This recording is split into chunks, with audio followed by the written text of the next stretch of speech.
Welcome back, boys. What a good weekend. All picking up W's, especially Curtis. First one of the season. Oh my God. A stark contrast from a couple of weeks ago. I think it's good that I've returned today for this episode, because otherwise there would have been a lot of expletives last week.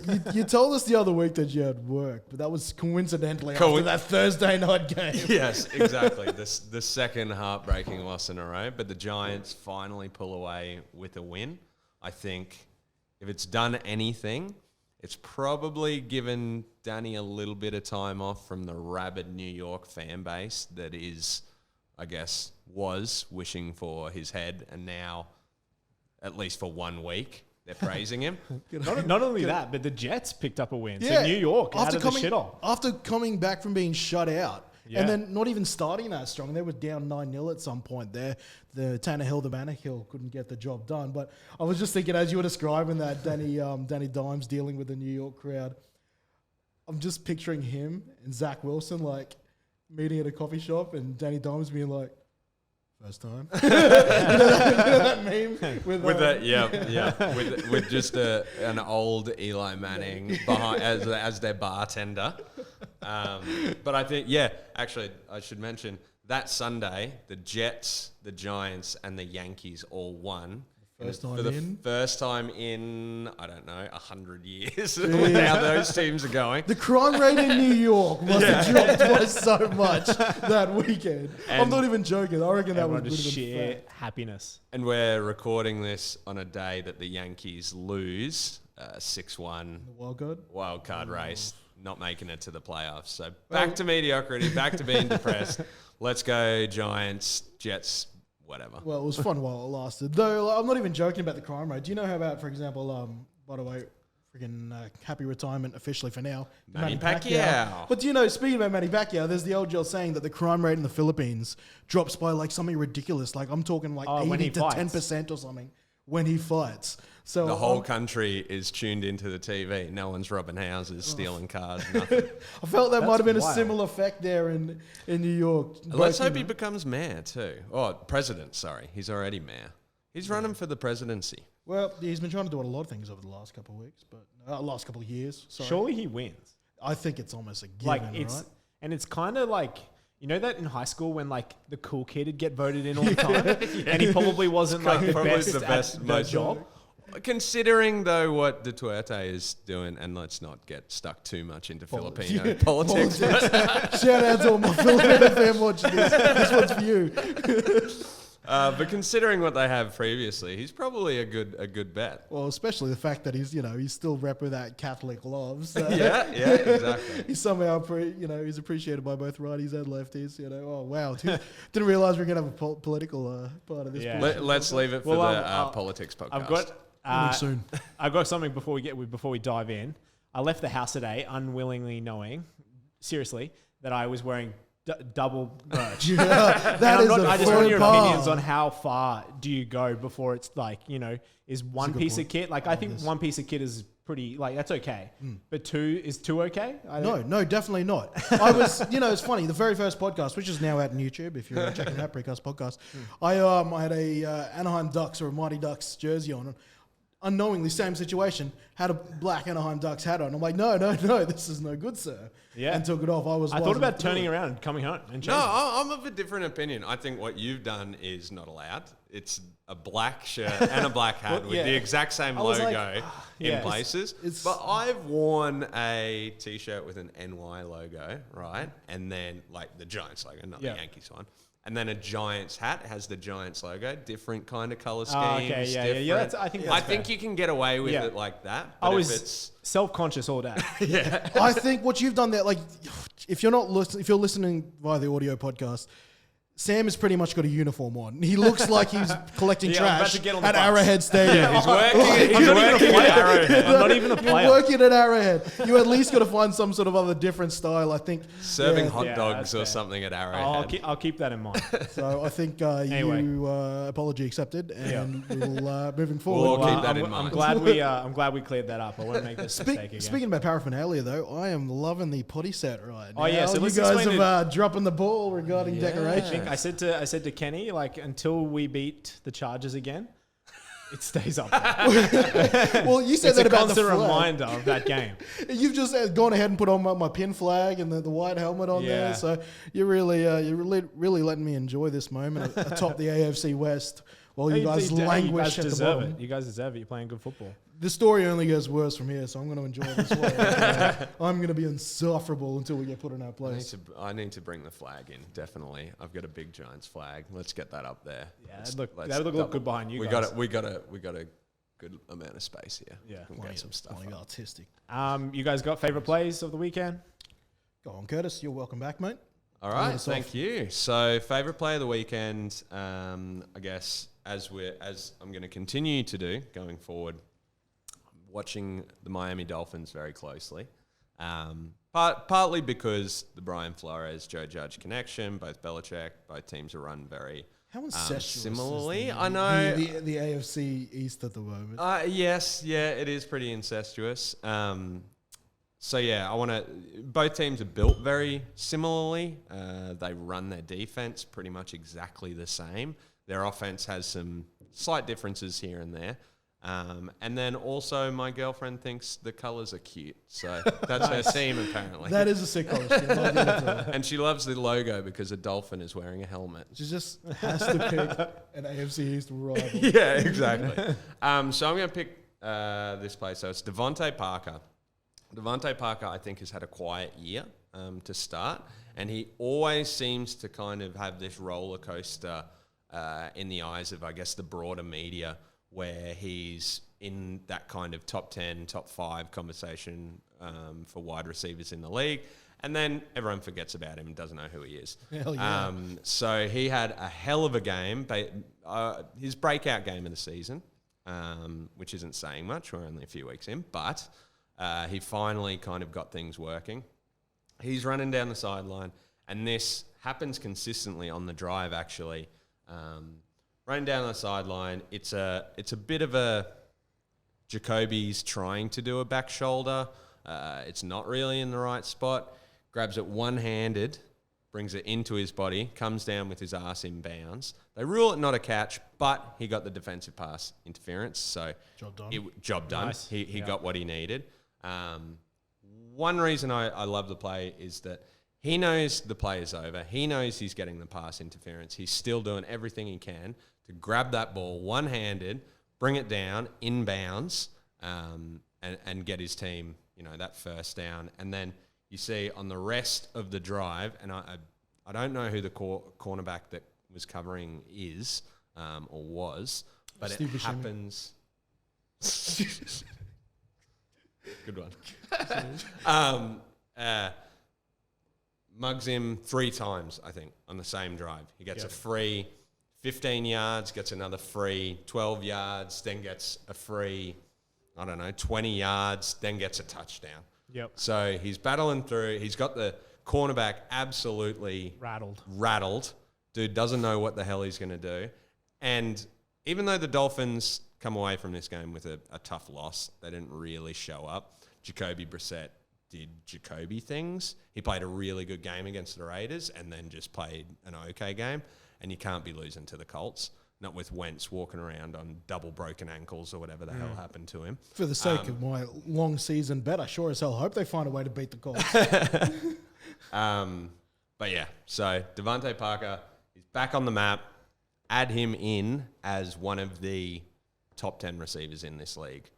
Just keep him in mind. Let's not forget about him. He's one of those guys that I think everyone loves to get excited about him in stretches because he is such a good deep threat. The thing with deep threat receivers, though, they can go missing in week to weeks, a la Tyreek Hill, who finally welcome back. Yeah.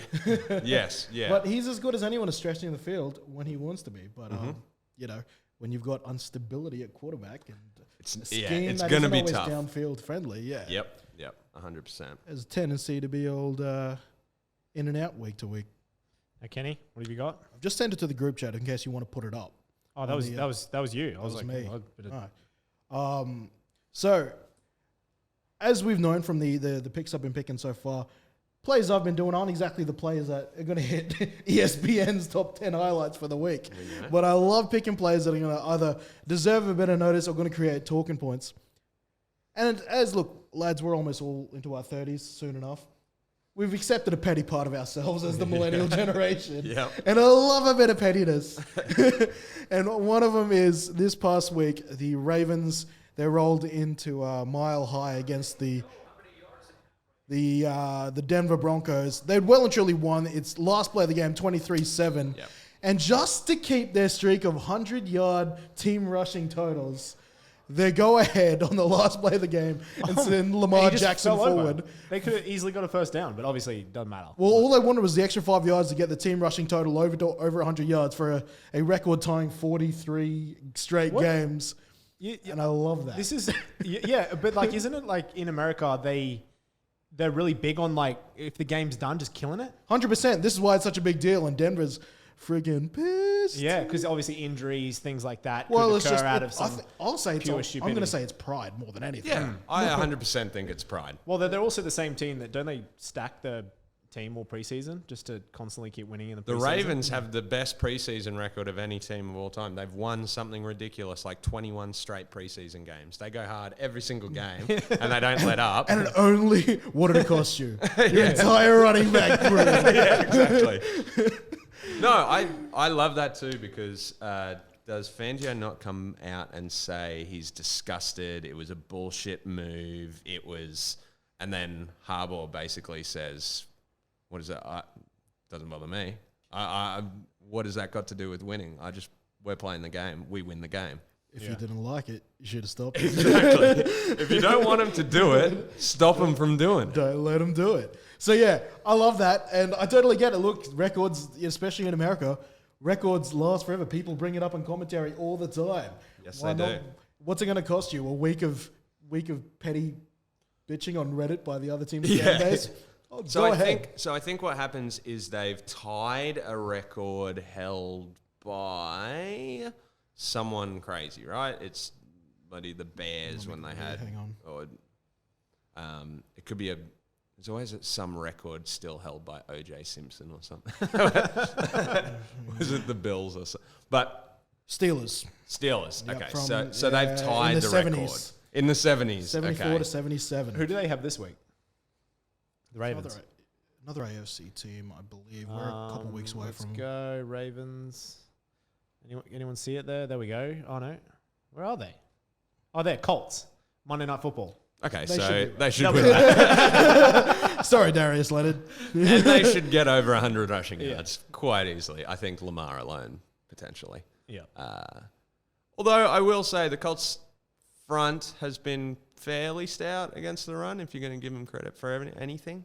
Their I guess, secondary has been terrible, but yeah, Lamar will get that on the ground. In any case, yeah, I love it.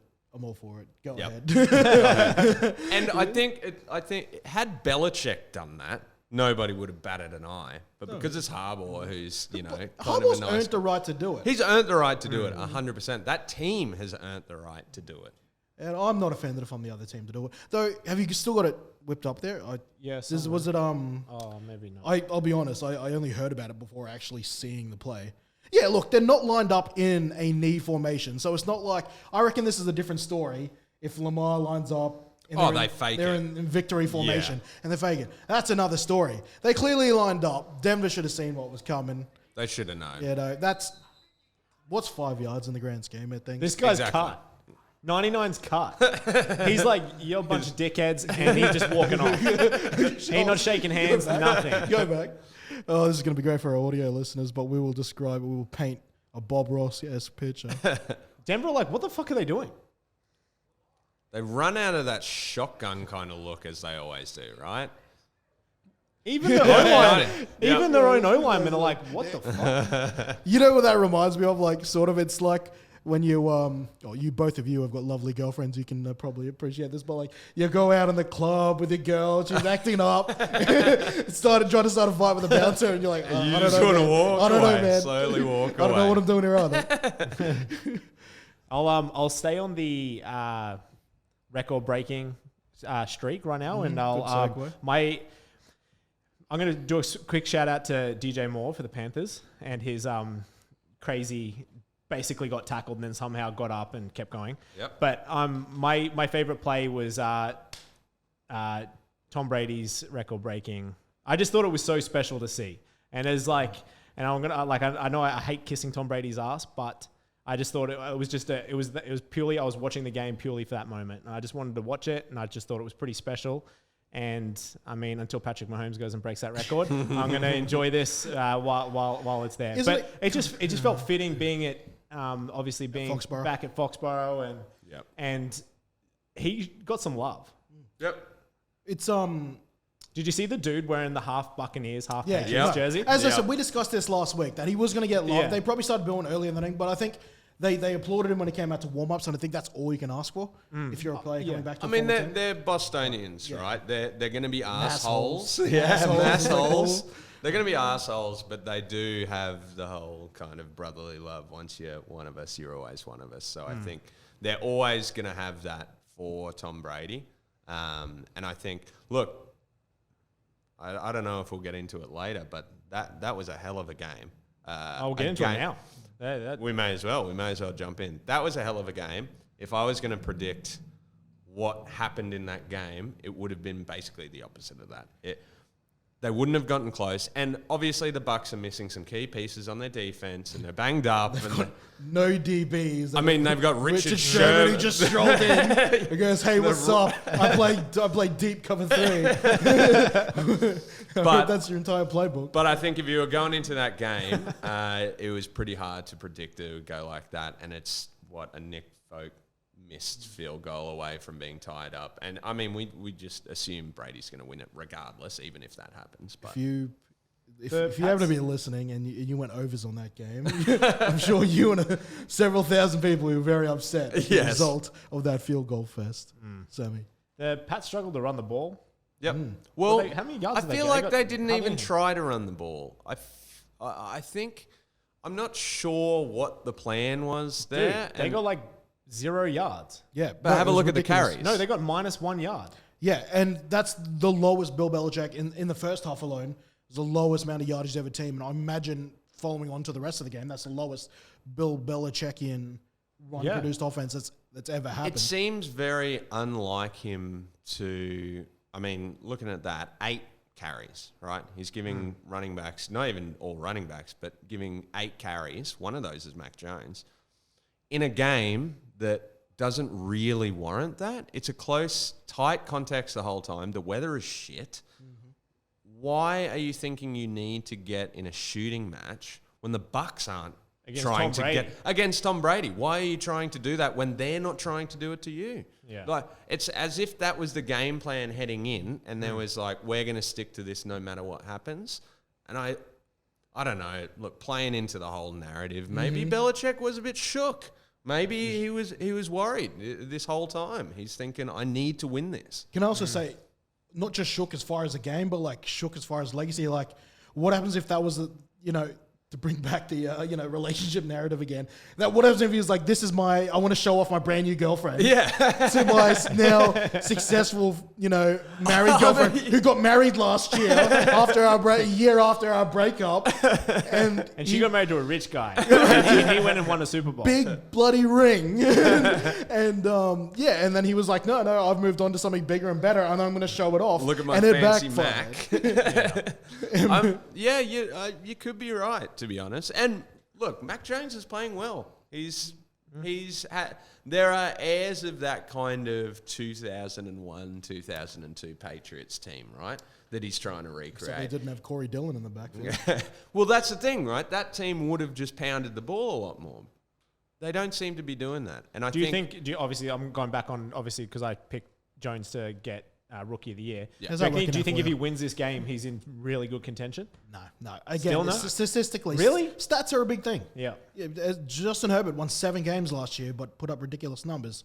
Hence why he was over Justin Jefferson. Yeah, exactly. No, I think time will tell anyway with that conversation, right? Yeah. Mac's definitely on the right track, and he's performing, I think, slightly above the level, but there was high praise for him coming into this year. I mean, a lot of people had him ranked higher than Fields and higher than a lot of people Wilson. had him more pro-ready. Yes. Those guys. Yes, exactly. Can I just say though, while we're on it, like I had much bigger expectations for Damian Harris than the first month of football has presented for that man. Yep. I probably could say that about the entire New England backfield. I thought Ramondre Stevenson was going to be a better prospect so far. Did he get a carry in this? He did not get a carry? He got a catch, I think. He got a catch. And they're missing, they don't have James White anymore. So I really thought we were going to get a bigger dosage of a couple of the guys. Bolden came in to try and hold that duty as well. But that's probably another reason why I'm surprised. Like, even when they air out the football, so much of it is screens and swing passes.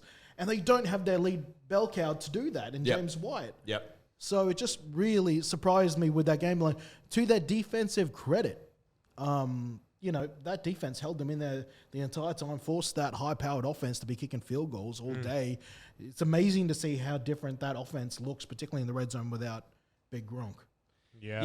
Brake definitely looked like a Kmart version of Gronk. Yeah, 100%. And I think you missed that kind of connection too between Brady and Gronk. That is almost like, doesn't really matter what the play call is, doesn't matter what your route is, doesn't matter. We're going to figure out how to beat this defense on this play right now. Did you hear what Gronk said on Monday Night Manning a while ago? How he said specifically, like, he just doesn't bother. He doesn't even watch film. He just asks Brady to tell him what to do. And me and Sam went up with this. Like, there's two players who just happen to be the best at their craft, or at least among the best, and definitely the best in their prime. That would be coaches' nightmares. Yeah, that's Gronk and Patty Mahomes. Yep. Patty Mahomes, because I swear to God, that man does everything as a quarterback coach. You tell your quarterbacks wrong. not to do. But if you get away with it, you can do it. Yep. Gronk is the exact opposite of what you're coaching these high school kids to do. Where he's saying, work hard, go spend hours in the film room and whatnot and be a good teammate. It's complete opposite of that. He's like, oh man, I just rock up and I catch passes. Whoa, what up? 69, nice. even basic stuff too, like fundamental stuff Gronk does wrong, but it works. Like he'll go into a block completely upright, but he still knocks the other dude over, so it doesn't matter. 275 pounds or whatever. But even like little things like, back when he first started, I think when he first got signed with the Bucks after coming out of retirement, which how the hell did he get out of that with New England? I'm still confused about. Yeah. Like, I'm surprised they didn't make people pay out of the rear end for that. But even like they said, during COVID and whatnot, they wanted all the players to like be sending in footage of all days of running the route trees and stuff like that. And he openly admitted, he's like, I wanted to party all week, so I got 6 different pairs of clothes and shot it all in the same day and did fuck all for the rest of the week. I'm like, only Gronk gets away with that shit. He's the only one that gets away. It's outrageous. But I mean, it speaks to a lot of those players, right? You go back in the day and you would have had a lot of dudes who were partying pretty hardcore. A lot of those legends So I think there's a way to get away with it. It's by being good and winning. There's players like that. Like I remember playing footy. There was a guy I used to play with. I'm not going to mention his name, but talented as hell. And it was day one of the tournament, and he was playing shit because we were giving him fruit and shit like that. And everyone's like, "What the fuck's wrong with you, dude?" And he's like, "I need a Coke and a meat pie." And we're all like, that makes you feel real bad. And he's like, someone could get him a meat pie. We've got the semis coming up. Gave him a Coke and a meat pie. He came out and scored like 4 tries. We're all like, get this guy a Coke and a meat pie before every game. Don't mess with the formula, some things like works for others, and some things is just like, you got to find what works for you. And I think that obviously Brady know what is obviously it works well with Gronk, and they're just like, fuck it, he wins this game, so whatever. So do we think at this stage that the Bucks are going to have a bit of a shaky stretch ahead? Yeah, well, I mean, I think I went in the episode, your Fedor debut episode, I said that they were the team that were likely to go 17-0. Yeah. Put a fork in that. But I think so. But again, I mean, thinking about injury and stuff. That they're literally down to like DB 4 or 5, and Sherman's coming now to help reveal that. And if that's going to happen, you want that shit to happen now. Yes. So I mean, they have a fairly easy run. They've got an amazing. One of their they got the NFC ridiculous. East. So, but I mean, we'll see. There's not a lot there that would scare me as a Bucks fan, to be honest. The Saints could be sneaky. There's pretty much nothing. Maybe the Bills. Definitely the Bills. The Bills are freaking... The Bills, definitely. Like, since they're opening... You got the... Oh, that's right. That's your next 2 primetime games. I know. Chiefs and Bucks. Got to make for great content this year. Brilliant. No, they've got an unbelievably easy schedule, which I don't know how that worked. Let's all pretend it is just a formula and just spits out what it spits out.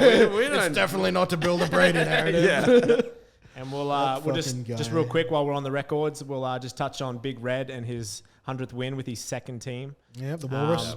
Yeah, good on him. Shout out Big Red. I'm glad. Well, firstly, I'm glad we're back in the winner's circle because it was looking pretty dim there for a second. It's still looking pretty dim on our defense, but I know it was against Philadelphia. But obviously, it was nice to see Tyreek Hill get open and obviously get back to playing how we like to be playing on offense. Talking about coincidences, Brady happening to breaking the record back at Foxborough. They also didn't get to he didn't bother stopping for that. Drew Brees, admittedly back at home. Back in New Orleans, they had a whole they stopped it for a whole minute. Put something up, but Brady was like, "I'm winning." I just felt like it was just he immediately rolled on. But I digress. Again, coincidentally, Andy Reid gets to do it against his old team that he did with Philly and stuff like that, and he's still adored. In Philadelphia, you took them to so many. He took them to a Super Bowl. Couldn't quite get there. So many conference championship with McNabb. And stuff like that. So, another one Tom Brady stood in the front of in that T.O. game. Man, that was a game where T.O. played on a broken leg. Still got 70, 80 yards or something. I mean, T.O. for the Eagles was an absolute nightmare. It was an absolute nightmare of a man. And have you seen, he wants to get back in the league. He wants to continue to play. He thinks of anyone he'd be able to play. I love the enthusiasm from here. He's a crazy person. And anyone that lets him back in the NFL is just medically negligent, letting this 40-something-year-old man. Although we say that, and Tom Brady's still in the league doing it. So who am I to say? If you looked at looks better than he did when he got drafted. At the start of their career, if you looked at Tom Brady and you looked at T.O., he said, one of these guys is going to play till 45 years old. Who would have you picked? Look, I think T.O.'s at that point now, Hall of Famer or not. He's that guy, if he starts ranting off, you're like, yeah, man, that's cool story. And just slowly start edging away. I want to touch on Eagles. So, it's not a statement win or anything, right?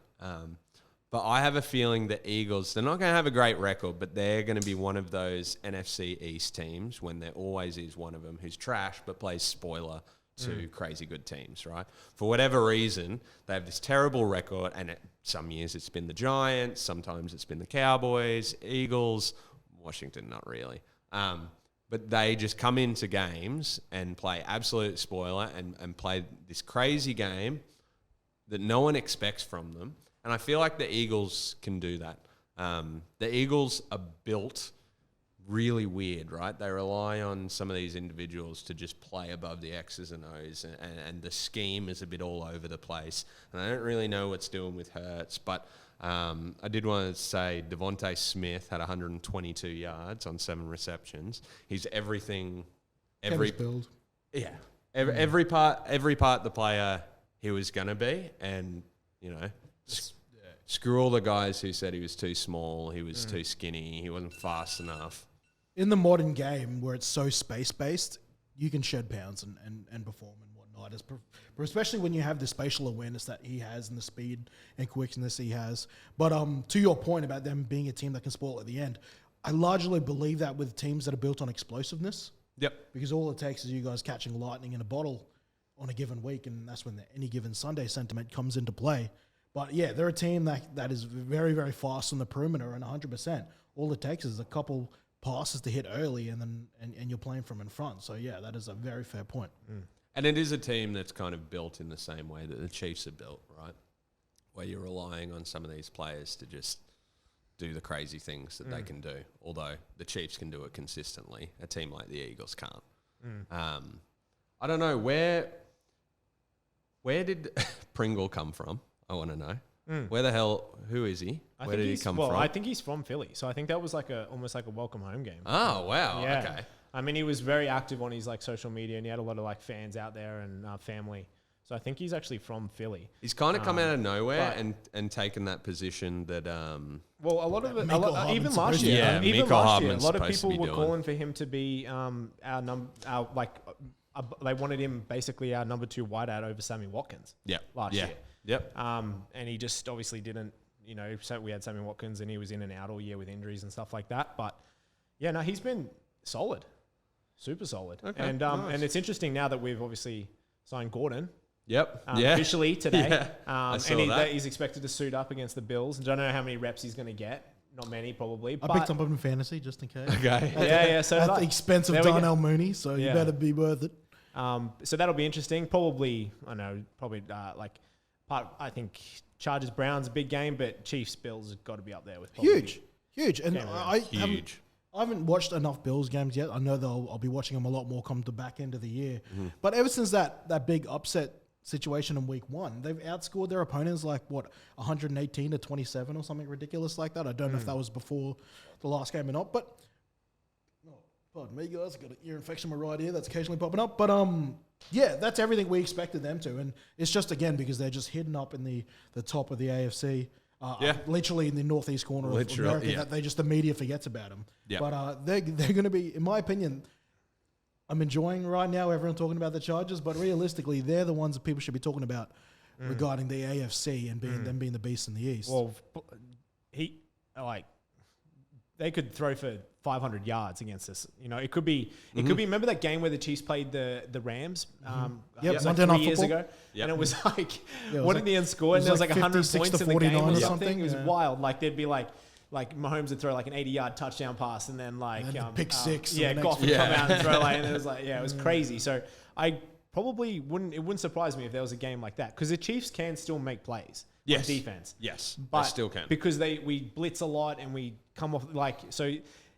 It could end up being a 50 to 53 or whatever high scoring game. So I'm definitely going to be tuning in for that one. It's going to be very exciting. Speaking about your Chiefs, remember the conversation we had last week where you were talking about fan base saying, we got to fix this defense. And you raised a good point. There's no defensive players out there to make the addition. So addition by subtraction. Guess who just got released today? Yeah. Cowboys linebacker, former Pro Bowl linebacker Jalen Smith.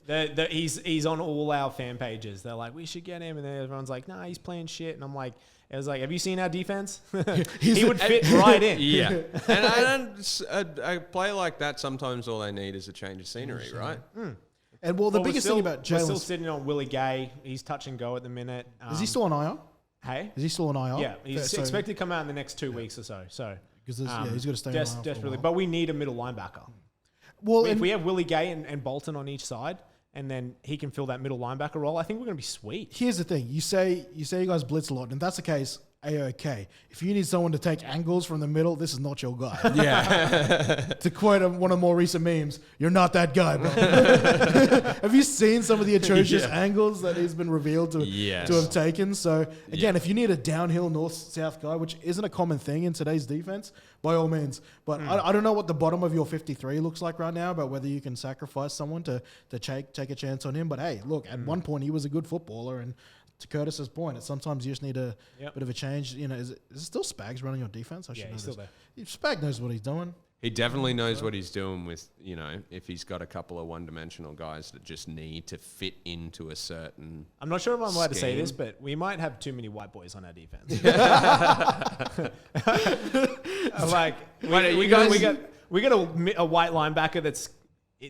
Okay, they're supposed to be good. Ours isn't really that good. Then we got a white safety, and that's an issue. Freaking who was that? What's his name? Sorensen. Yeah, Sorensen makes plays, man. He does make plays. He also gets burnt. Yes. Sorensen's that guy that I always assume is going to be cut next off season. Yeah, and he never gets cut. Line up against the Chargers, and there he is. He's the guy who's the clear runt of the friendship group. Yeah. That you assume is going to fall out, and the next party you see him there again. I think he tries hard. Yes, great guy, salt of the earth.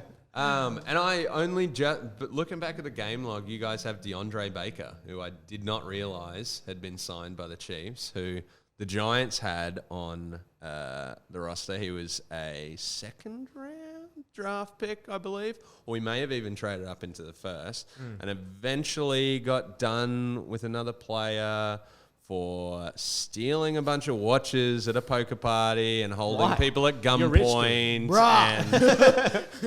And then turns out he doesn't get charged with anything and makes it onto another team. So hopefully he plays well. Clean up crew coming in. Coming in clutch. How did you open your beer? I did it with a lighter. You just I was awkwardly like, I kept fondling like trying to your open it. I was like, what the fuck? Anyway, we'll move on. Chargers, good win. freaking great. Great win innit? against the Raiders. I'd Raiders much rather see the Chargers beat the Raiders than the Raiders beat the Chargers. Listen, Especially if they went 4-0. Oh my God. Any 5-0. win over the- 4-0. 4-0, Oh my yeah, God. I would 3-1 never. remote. Oh jeez, look, any win against the Raiders is good. You know, just my not patented. I got to say it. You know, fuck the Raiders. It has to be said what it is. Yep. And so it's a good win there. You know, what a game starting off. It actually helped me out that it was delayed because, you know, freaking they were about to start the game and then Thor decided to say, the fuck you will, and delayed the game by half an hour. Question about that. Why? Why? It's got a roof. Yes, and it was like, why was a $6 billion stadium with a roof delayed due to weather? It's a good question, Gavin. Thanks for asking. Does anyone have an answer? Because amongst that $6 billion architecture, they thought it would be nice because it's LA to be able to technically not have as an indoor stadium. It's a canopy, which means there's open areas and the crowd is close there, and lightnings could still technically zap one of the players. Fair so enough. for Okay, at least insurance- that makes sense. At least Not that only makes sense. But Raiders used to be LA. There was a lot of yeah, Raiders. yeah. There would have been a lot of Raiders fans. Yeah, I got to say, Angry. You know, Angry, yeah. I got to say for the Chargers, it was a good win in spite of the the home ground disadvantage. Yeah. But yes, fantastic win, 21-0 at the half. I was not going to lie. And then as soon as, this is the Chargers PTSD coming through. The moment the Raiders scored on their opening third quarter touchdown, my arsehole was puckered and was not released until Derwin James came up with that big pick to finish the game on huge. Darren Your Waller. coaches, dude, I love your coach's mentality right now. It's so good. Jesus, last week I made the meme about him having big balls. Now you know what it feels like when we ran that fourth down play when Mahomes was out, and we ran that the pass to Hill where he went like up and out, and they we had our second string Chad Henne. Chad Henne, yeah, anything is possible. Yeah, we ran that and it was fourth down. Everyone's like, he's not going to snap this. He snapped it and everyone's like, what the fuck? And then we picked up, but that's literally that's what you need to do. Being a child, you've done it twice, 2 weeks in a row. Freaking balls of steel Staley over there. Like freaking 4 for 4 on fourth down. And one of them when we were backed up well into our own half, and Sadler's like, fourth down and fuck it, let's go. I'm loving this guy. But no hesitation either. Like that fourth down to James, that was like no, we're running this. And it's we're going. And I tell you, Jared Cook, respect, we let go of Hunter Henry because he wanted about 13 mil a year. We ended up getting Cook for about 8, I think. So we're saving 5 million there. As far as receptions and his receiving production, we've gotten everything out of him. On top of that, he's been hella clutch. You know, that catch and fourth down against Perryman. So it's been, it's what's crazy about those fourth down decisions. They're not reckless. He's not just doing it to be the man. No, they make sense. They all make sense. In the situation, they make sense. And both mathematically and also just to do with his team, if you can just sense that if we punt it here, our defense is going to go down there a little cold and whatnot. Whereas, you know, if I can send the message out to my offense, we're going to do this, it gets the job done. And that's a big reason why we got the lead that held us to the game there. But to completely move away that from a hot second, can we just acknowledge that the Raiders are basically the Chargers JV squad with all their Chargers in there? Yeah. Darius Philon, to his credit, got 2 sacks yesterday. Yep. Denzel Perryman let in 5 catches, and that's part of the reason we let him go is because he was problematic in pass coverage. Yep. To his credit, every time he did get beaten on all those passes, but he's right there every time. He's probably been done a bit bad from the stat sheet there. They had freaking Roderick Teamer playing starting snaps. His name has got Teamer in it, as in special teamer. What's he doing out on your starting defense? That's ridiculous. I know, admittedly, the Raiders had a lot of DB injuries, so I'm taking the piss a little bit. But still, Roderick Teamer. And they just signed Brandon Faison off our practice squad. They can't get enough of it. Wow. Is that a common thing with teams signing in the division and things like that? Yes. Because they kind of know the players. They're watching. They're keeping an eye on. On top of that, their defensive coordinator is our former defensive coordinator. Yeah. So They love bringing the players that they once had that fit their scheme, and But it then never Bullock fucking kills works. Well, no, look, if you want to put it, the Raiders were close to last in defense in the league last year. Yeah, good point. They wanted a guy who would just take them from last to middle of the pack. They currently sit around 15, 16. Gus Bradley is doing his job. Yeah. But the way Gus Bradley lost that game for us is totally the same way he would have lost that game for us last year. It's too passive at times. And, look, at the end of the day, they brought him in to do a job. He's doing it, but it's also showing the reason the Chargers wanted to move on from him as well. So. Look, I think that's a good win, I think. The Raiders are showing that they are a team that can contend, right? I don't see them, streaking through. And if they make it to the playoffs, it's a wild card Can or I something. say with Derek Carr, and I want to say this with sympathy, right now is giving me Phillip Rivers vibes.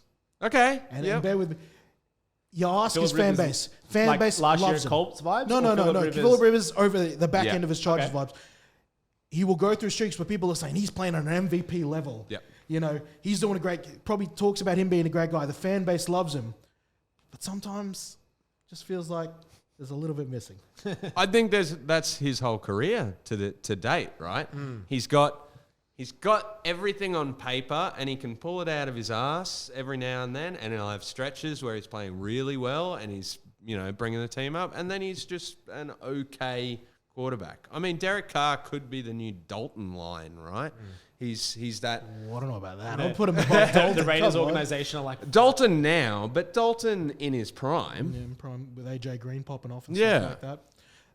Yeah, I'm just picturing them like every time he wins a game, and they're kind of hoping that they're like, okay, this is our year. We'll just get the first draft pick. We'll get a new quarterback. And they keep winning, and they're like 7 wins, baby. This is that. What's that? It's the Coach Fisher. The dilemma. He'll get you 7 and 9. Yeah, it's the worst there. But I'm disappointed though. It's finally a Monday. We make Monday night for the first time this season, and no Monday Night Manning broadcast. Yeah, I know. Which is They've disappointing. only signed on for 10 of them X this amount year. there. Yeah. No Peyton, no Eli. No Peyton, no Eli, no Gotta say- crazy guests. Gotta say, it's not the first time Eli has denied us his services. Asshole.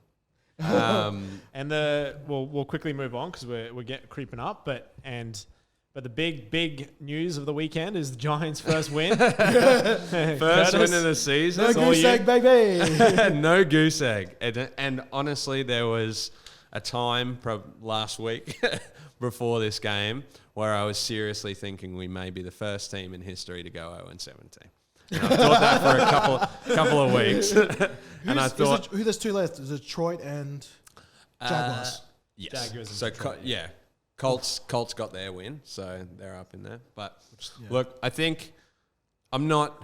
It's talked me back from the ledge. Like I'm not sort of dangling right there, but I'm still standing up and ready to go. Hey, 4 weeks in, Saquon hasn't missed a game yet. That's pretty Saquon cool. hasn't missed a Did he game. pop off for 100 for the first time I saw? He did, yes. And a lot of those were again. I'll get into Saquon. So Saquon is the pure definition of that boom or bust guy, right? So every single play, and I try and watch each week the coach's film, and Saquon has that thing about him where he will hit the hole, hit either the wrong hole, especially if he's running up the gut. If he's needing to run, between the guard and the tackle, or between the guard and the center, even God forbid. He just doesn't have that in him to just hit the hole and get that 3 yards. His first instinct is to stop, bounce to the outside, and try and break off one of those huge runs. And it happens every 10 carries. But the 9 carries before, he got 1 yard, -2 yards, -3 yards. He's an unbelievable player, but I feel like... And Jason Garrett showed that he can use him in different ways. So, he got a touchdown pass this week. They started throwing some end arounds in there, some fakes to him. They started running some of that outside zone, which definitely feeds into his skill set more. Yeah, how could you not be running a stretch game with someone like Saquon? Right, with someone like Saquon. And I think part of the reason is the limitations of the offensive line. You got some athleticism on there. Andrew Thomas, I'm a huge fan of. I know, but his run block rate this season and last season towards the end isn't that good. Their pass pro has improved, but their running game needs something to give it an extra spark. Can I say the logic of his running, and it's interesting the way you bring that up there, and I trust your scouting of it, you're watching it every week. That sounds to me like someone who's playing in a losing team and is constantly having to find a way to make the big plays. 100%. If that's someone who had trust in his team, he's finding ways to get the 4 yards, the 3 yards, the 2 yards instead of looking for the big play. Does that feed into it, do you think? I think 100%. Honestly, he had all last year off. He saw what that team was. They rallied towards the end and, they could have gone for the playoffs. It was a trash NFC East. Prior to that, he had just a terrible offensive line. So you combine the fact that he's just had a losing record every year, basically, with this team, and now he's come back into the team as that centerpiece, right? Everyone's looking at him as the guy that is going to win. So, of course, he's going to think, I need to put the team on my back, and I need to, every time I touch the ball, if I can, I'm scoring a touchdown or I'm getting a 60-yard run. I think he's slowly getting away from that in the same way that you're starting to see that from Danny, right? Where he's not doing those dumb fumbles anymore. He's not throwing those interceptions. His intercept rate's like close to zero. He's only throwing one on the season? Yeah, exactly. So, look, they're up there. I don't know their defense. Yes. He's having a game. And statistically, he's one of, he's kind of top 3 quarterback in the league at the moment. It's not going to carry through the season, but if he can string some games like this together, especially down that tough stretch, when you got the Bucks, the Chiefs, I think what we saw from this game Cowboys who are looking amazing. Dangerous.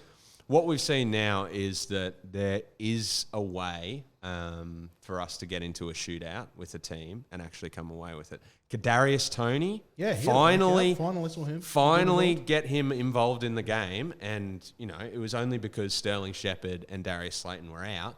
But finally get him into the game, and you see just the crazy stop-start, lateral movement. He does the things that Saquon does, right? He does there are 6 guys around him, and they make 3 moves, and suddenly there's nobody around him because everyone's just had their ankles broken.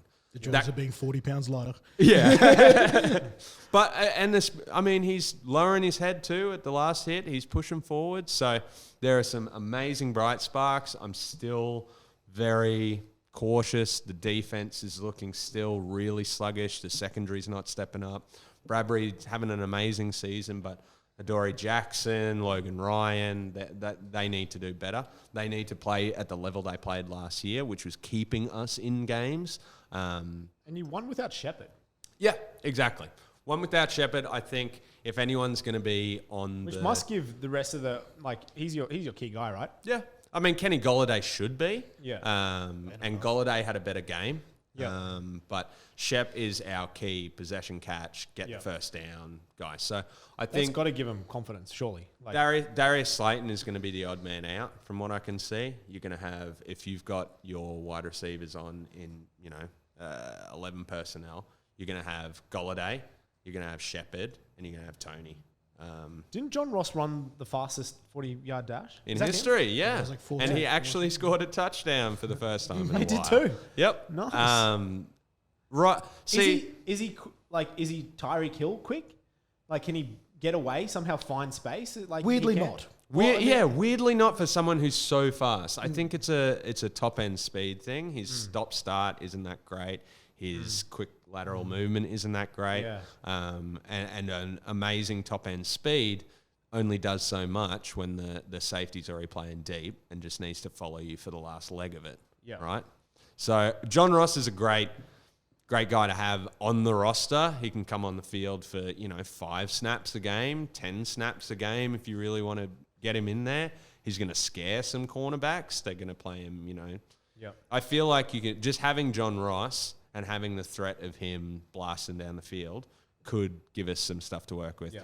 Again, I don't know. We've got an amazingly difficult schedule ahead of us. I think if we can come out of this year playing like we did in that game for the games going forward with some tough losses in there and having a 500 record, I think that cements Joe Judge as the coach going forward, keeps Danny in place, and we see what happens next year. Well, the important thing is you've got that And first win. The Saints are Yep, no got pushover. the first win. So that's a good win. For the first win, so you're not But part of the you've got a Lions and huge Jags. test this week against the Cowboys, which is massive. Massive Unbelievable game. test. So that's another big one. I think even like you guys got the Browns, that's a big game. You guys got obviously the Cowboys, is a big game. When did you guys hire your offensive coordinator, what's his name? Jason Garrett. Yeah, was Garrett just gone this year or was he there last year? Last year. Oh, okay, so it's not the big Where did he homecoming used to thing. be? He was Cowboys head Cowboys coach. head for coach. ages. That's right, yeah. Now Thought Mike he rang a McCarthy's bell. back there. Yeah. So, Cowboys is going to be interesting. They're playing the way they've looked on paper for the last 4 years or whatever, right? Even with some, they've lost Lyle Collins. They've lost, who else have they lost on that O-line? I lose track of all of them. Anyway, they've got some injuries on that O-line. Their defense is playing a lot better. They're going to need to be in shootouts. They need to score a Who's lot making of all the points. plays? I was about to Defense? say, What's his I name? gave their DB so much shit, but they've got that one DB. What's his name? Laid He's a making big plays. hit He's on made an interception almost every game. Yeah, Yeah. he got 2 last week. So Oh, yeah, I'll be able to find it. there's some. I think they probably deserved a little more credit than I gave them there. But to selfishly say, I'm glad to hear they're doing well because it just means that fucking one loss we've had so far, which was bullshit, has a little more credibility to it. Charges, See if that we can is. see what it is. Um, Cowboys. Who they play. But And number 7. talking about teams we put shit on, how about the fucking Cards? Yep. Only undefeated team. Yep. yeah, freaking Chiefs at the There bottom we of go. the AFC. Trayvon Diggs. Trayvon Diggs, yeah. Trayvon Diggs. Yeah, freaking Cards 4-0 and Chiefs at the bottom of AFC West, just as we all saw. Yeah. Just as everyone Just as everyone predicted. That's the predicted. last time I'm giving a prediction at the start of the season. But look, their offense. Look, I'm a huge fan of what's their head coach's name? Cliff Kingsbury. Cliff. Since he was like, I loved when he moved over to Texas A&M. I was a big fan of what he was doing with the air raid stuff, and he's really gone all out to try and make that offense work, and it's paid. And he's gotten veterans on the back end to try and defend against people catching up in that, and it's working for now. Yep. I'm That cautiously- scheme just works, right? And the interesting thing is that they don't really seem to have changed much. They're running a very similar scheme that they've run for a number of years, right? Even prior to Kingsbury. So the Cards play like the Cards still, but that game is a huge win for them. See, that LA Rams is a big scalp for them. Yes. That proved some legitimacy. Yep. Yeah, Rams were the talk of the town So up until then. well, everyone was talking about the Matty Stafford MVP and stuff like that, which very well still could happen. It still could happen. But, they're still a team to beat, but it definitely puts a feather in their cap. Yeah, we'll be on Cardinal Watch moving here. I'm going to use this opportunity. So we're going from a 4-0 team to an 0-4 team. I want to try and just use that as a pleasant segue to talk about the 0-4 team, which is the Jacksonville Jaguars, because Sammy, something I asked to be put on the schedule last minute was that that head coach of theirs, Mr. Urban Meyer. Yes. He's a couple fingers deep in trouble. Just fire him so he can go back to college football. Yeah. Everyone will be happy. You go win a national championship or something. Let just like nature run its path. So for those who might be listening, and for some reason you're listening to this and you don't know about the situation, Yeah. Urban Meyer, who's already under a mountain of scrutiny from the 0-4 start from the Jacksonville Jaguars, has been caught not going back with the team after their most recent loss and decided to go pop into one of the bars he owns, apparently, and amongst all the frivolity and drowning his sorrows, happened to draw the attention of a quite attractive young woman. And let's just say... There was some grinding. It was some grinding. There was some went down. hands and then and once you fingers saw in the places. alternative of the angle, you could see he was, let's just say Scotch was not the only thing he was 2 fingers deep in. So, How about his comments about like playing in the NFL every week is like playing Alabama? It's like, what the hell What did you did you expect? Did you think you'd go to the NFL? It was just going to get easier. I just can't believe the ignorance from someone who was a legend in college football. Yep. And I'm like, where do you think those people from Alabama go to? They just go to the farm. You never see him again. And I just think we're totally seeing someone who's obviously the big man on campus, pun completely intended, in college football, where the players serve the coach. Mm-hmm. It's so the opposite, where you're dealing with men who are getting paid tenfold more than you. Yep. And he's really learning that. And I think he genuinely didn't expect it because the stress is clearly getting to him. Now, Shad Khan, the owner, the very, very rich owner of the Jacksonville Jaguars, went out and... Owns of Tottenham too, doesn't he? Yeah, or has shares in it or something like that. Went out and released a public statement on the notes section of his phone to the public saying that, you know, we believe in him, but he's going to have to earn back the trust of everyone and stuff like that. You know what that sounds like to me? That sounds like, we'll back you publicly, but consider this your first written warning. Yes. Yeah. Because 100%. obviously they don't look like it. They don't want to, I mean, there's a bit of sunk cost fallacy here. They don't want to make it look like they made the wrong decision. But they're going to save themselves a fair bit of money if they can fire him instead of him walking, if they can fire him for due cause and consider this the first one on there. He has one more and they'll have a reason to move off him immediately. Yep. But to put it bluntly, for anyone who definitely hasn't said it, he was caught in his own pub grinding up on a girl. Which wasn't his wife. Urban Myers is a married man. Yep. And then, there was some reverse angle of those hands getting a bit naughty up certain orifices. So, I think it's a tough one for just the Jags in general, right? It's not something that they need. I think you have Trevor Lawrence, right? The hype was all over the shop. You've got Urban Meyer. You're thinking they're going to come in, they're going to light the world on fire, especially because you've just had this run of similar things happening. You've got Cliff Kingsbury with Kyler Murray. Yeah. You've got what Mahomes has done. You've got all these, young quarterbacks coming into the league with a fairly innovative coach and just, pulling this stuff together. So if you're a Jags fan, you're so hopeful for what can be an awesome season. And it's so far been a train wreck. And this is just like the cherry on top of the train wreck, right? So far. But I think this might be a cause for change here, because the reason I want to get to it is that if you heard some of the reports that have been leaked out there, he's gone ahead. He firstly apparently cancelled the first team meeting, which apparently lost a bit of love in the locker room. Ooh. But then when he did announce it, there was so much confusion going on with it. And then apparently he would have come in and to sort of imitate the Pat McAfee, round about this. Like he comes in, he's like, all right, guys, I did something wrong. I'm very apologetic for taking the attention away from the team and becoming a distraction. Anyway, did some things with a girl. It's bad anyway. We'll get back to training. Steps outside of the room, and apparently, the moment the door closes, the whole fucking room explodes in laughter.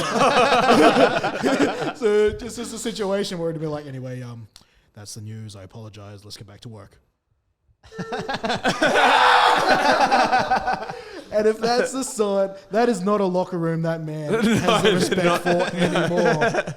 And they don't have his that's back. Something I don't know if he can bounce back from, which makes me think about, hypothetically, let's say that trajectory continues, he's out of there, who's available to take that spot?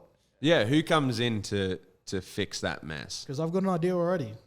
Okay. Dougie P.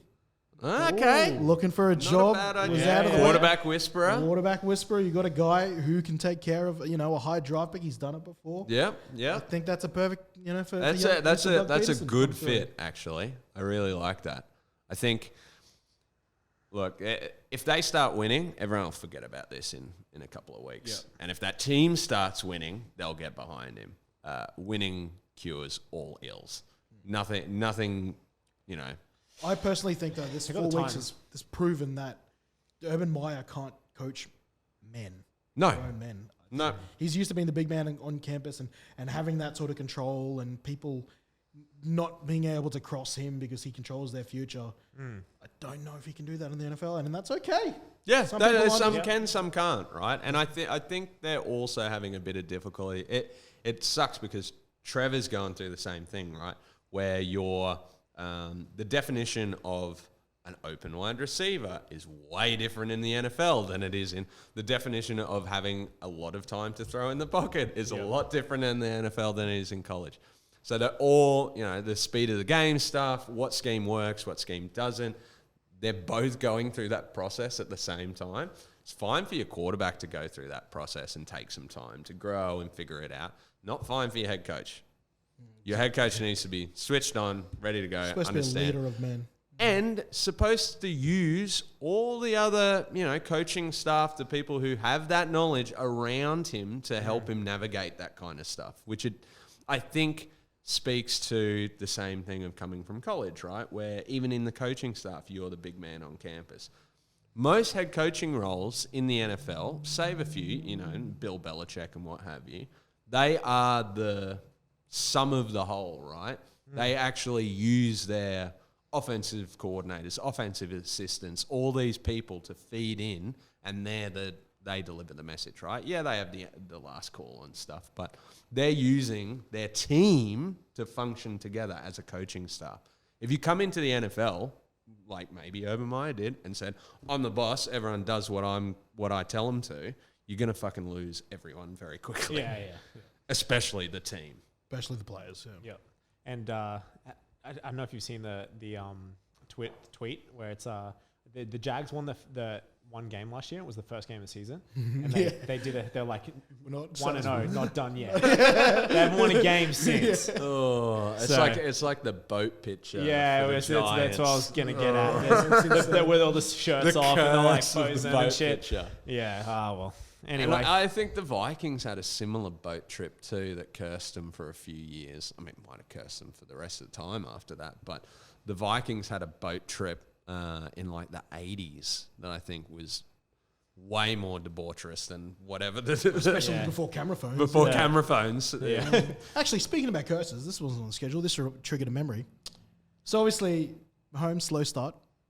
Not all his fault, slow start. But Brady obviously started fast, but obviously only just scraping past the Patriots. Perhaps things start slowing down for him. At what point, what needs to happen for us to start talking about a potential Madden curse here?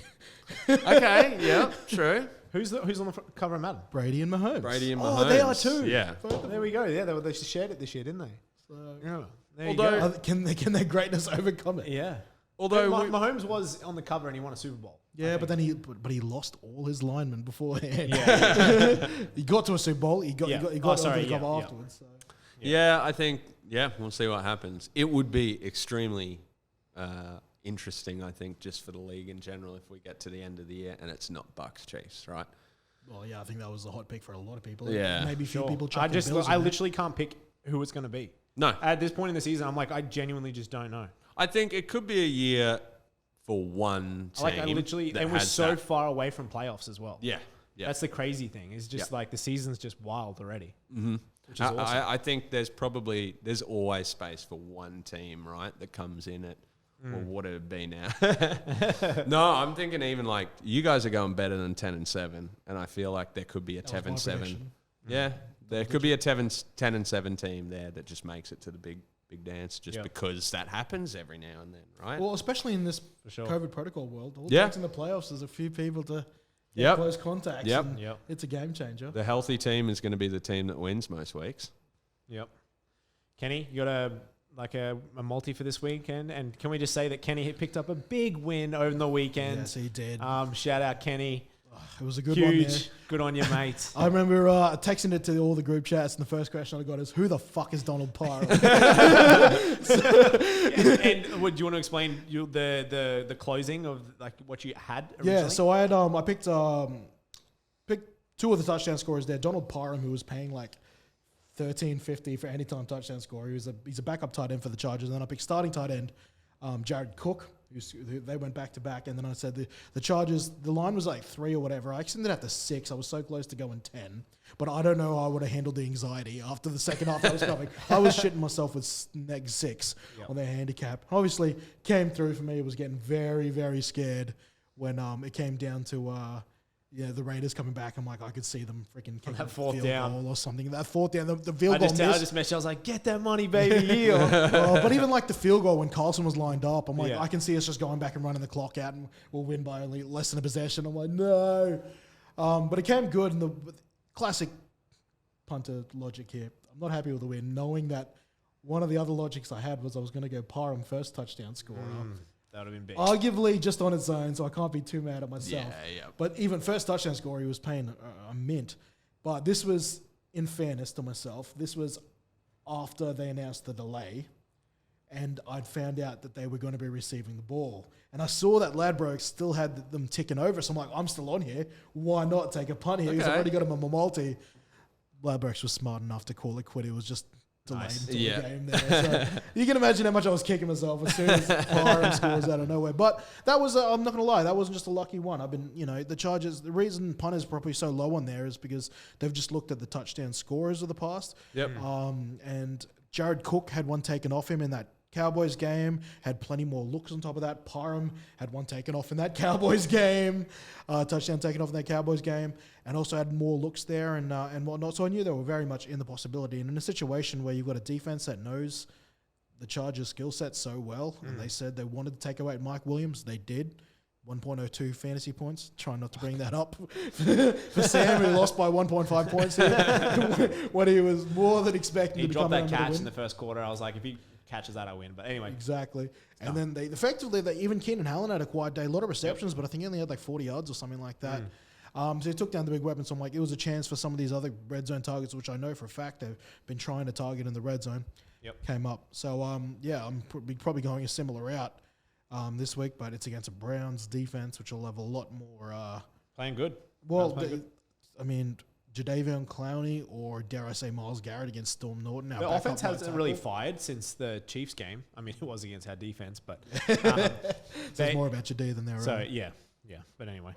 But I'm worried about...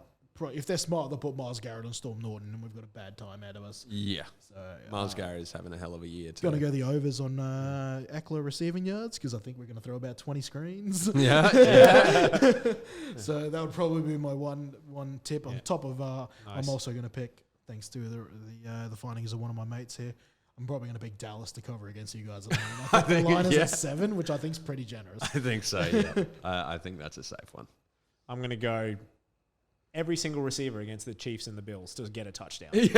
And to be over 100 points. Whatever the hell that's going to pay, I'm going to pick it to pay. And if it's 1,001, I'm going to take it and I'm going to be rich as hell. Actually, you know what? I've just thought of this one on top of the head. I've been loving my quarterback rushing touchdowns this season and haven't been super lucky on it. I'm going to go both Mahomes and both Allen. I think it's a great game to fiddle around with some anytime scorers with some play around with like over-unders in some of the line. I think that's a really good opportunity. They're both going to play with some... You know they're going to score heaps of points. Yeah. Yes. I think on top of that, both of these teams are going to be playing with so many 4-wide, 5-wide sets. Kelsey had a to score. relatively quiet game against Philly, so he probably will come out and... I think he put up big numbers against the Bills in the AFC Championship, so probably do the same thing. So, yeah. But I think there'll just be so much 4 and 5-wide sets and so much desperation to score that both of these quarterbacks can end up. And they'll be looking. I mean, when you're playing that kind of like 4 or 5 wide, you've got DBs all over the field. The targets are going to go to people who they don't normally go to. I know we're going a bit over here, but like we contained. Who's the Bills quarterback again? Josh Allen. He's got if you keep him in the pocket, that's when he can struggle a bit. Whereas like he likes getting out of the pocket and slinging and stuff like that. Whereas every time we kept him in the pocket in the AFC Championship game, we kept him really quiet. But we don't have Clark. Jones isn't playing good, to say the least. Yeah. So if he can get out and get in the get out of the pocket and start looking for some receivers downfield, it's going to be a big. Weirdly enough, I think I read that Josh Allen has the worst passer rating from unpressured, just in the pocket passes of any quarterback in the league. Is that part of the last couple of weeks? I think He's so. been on fire. I mean, I wouldn't be surprised. No, I think it still is. Wow. I think so. It's almost like you just want to rush for, contain, but don't pressure. That sounds exactly something your defense could do. Yeah, right. You don't need to get sacks or anything. You just keep him in the pocket and don't let him run outside. And you don't really have to pressure him too much. And he's going to have a shit game. Actually, you know what I think would be a good pick as well? Your defense scoring anytime. Chiefs defense, special teams scoring anytime. Yep. Darren Sorensen. Yep. Sorensen. White Lightning. You got anything, Curtis? Nah, I got nothing. All right. Well, that'll do us, just went a little bit over. Sorry, guys. But it was a good one, though. It was a good one. It was a good one. So we had a lot to talk about. And we all had wins, so let's try and all get W's again this weekend. That would be huge. Final mention to someone we all know, actually. Katie Vichu seems to be saw the story and realized she knows. Oh, she went to our high school, right? Went to your primary school. She went to our primary school. Primary school. Yeah. Our primary. Yeah. I didn't go to your primary school. Yeah, you didn't go to But, yeah, shout out to you if you had a bunch of this. I was looking at Curtis like, Kenny went to our primary school. My memory is weird. Responding to the story of I released on socials. So, yeah, we got our first listener, boys. Yeah. Nice. All right, thanks, boys. And we'll see you next week. Next week. Bye.